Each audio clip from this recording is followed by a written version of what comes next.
दिनों का जो धारावाहिक निर्मला सीतारमण जी दिखा रही थी वो खत्म हो चुका है और अब तथाकथित आर्थिक पैकेज की असलियत खोलने का वक्त आ चुका है। जब अनाउंस किया गया था तो प्रधानमंत्री जी ने बड़ी बड़ी बातें करी थी। 20 लाख करोड़ का पैकेज 2020 में, जीडीपी का 10% हिस्सा। असलियत तो ये है कि नया खर्चा इसमें कुल 1,86,000 करोड़ का है। 1.86 लाख करोड़ मात्र नया खर्चा है, बाकी जबानी जमा खर्च है और ये हमारे जीडीपी के 1% से भी कम है, 0.9% है।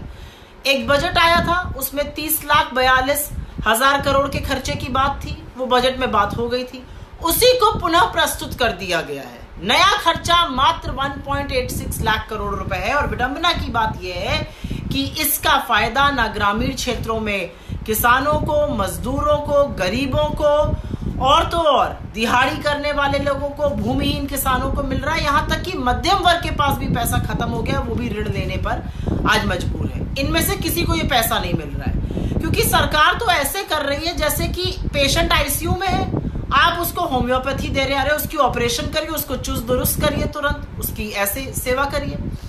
यही हाल हमारी अर्थव्यवस्था का है।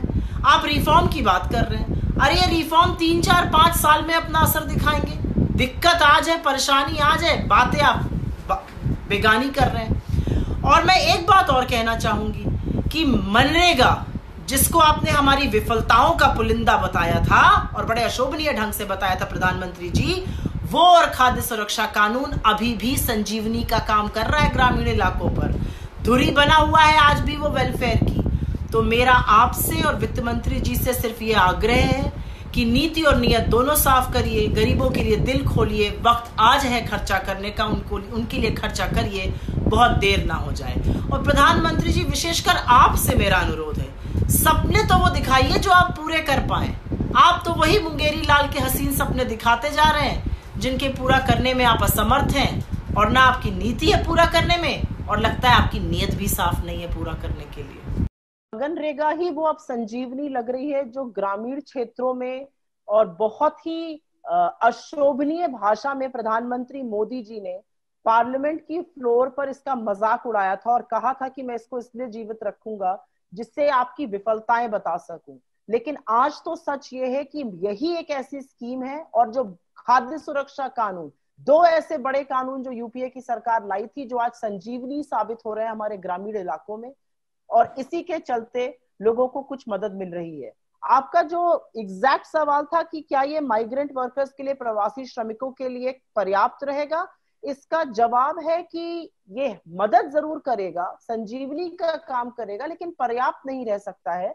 क्योंकि जो प्रवासी श्रमिक वापस अपने गांव आ रहे हैं और वहां पर जो मनरेगा काम दिया जाएगा, उसमें उनकी जो होड़ लगेगी वो उनके साथ लगेगी जो गांवों में है अभी। और इसके चलते तिमाही पर या 6 महीने बाद हमें देखना पड़ेगा कि कितना काम मिला। 40 से 50 एक औसतन दिन का काम मिलता है, 100 दिन का तो काम मिलता भी नहीं है।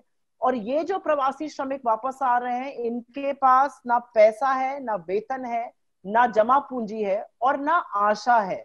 तो इनके लिए सरकार को कुछ और भी बढ़ के करना पड़ेगा। मैं पुनः वही बात कहती हूँ जो चिदम्बरम जी ने कही कि ये संजीवनी का काम करेगी, ये लोगों को जीवित जरूर रखेगी और हमें फक्र है कि हम एक ऐसा कानून लाए खाद्य सुरक्षा के साथ, लेकिन शायद ये पर्याप्त नहीं होगा और सरकार को जबानी जमा खर्च के आगे और पैसा खर्च करना पड़ेगा मजदूरों के लिए। जो अतिरिक्त खर्चा हो रहा है वो मात्र 0.91% है, वो 1% से भी कम है जीडीपी का। और कहीं ना कहीं सरकार ने बुरी तरह से अनदेखी करी है लोगों की दर्द की, लोगों के दुख की। इसमें 13 करोड़ वो परिवार हैं जो सबसे निचले तबके के हैं, वो बाहर हैं।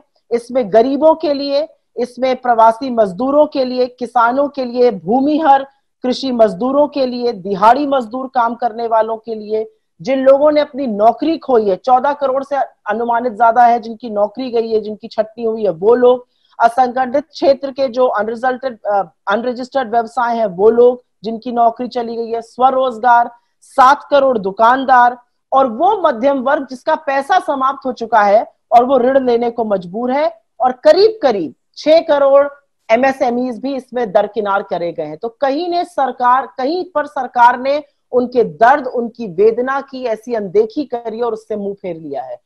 हमें इस पैकेज से अतिशय निराशा है और हम आग्रह करते हैं और आशा करते हैं कि फिर से समीक्षा होकर एक फिस्कल स्टिमुलस पैकेज जो वाकई में अर्थव्यवस्था को चुस्त दुरुस्त कर सके वो अनाउंस किया जाएगा, लोन मेलों से बचा जाएगा और इस तरह के जो फिगर्स इधर उधर से लाके डाल दिए गए हैं इससे वित्त मंत्री बचेंगी और वाकई में देश की दिल से मदद करने का हम लोग आग्रह करते हैं।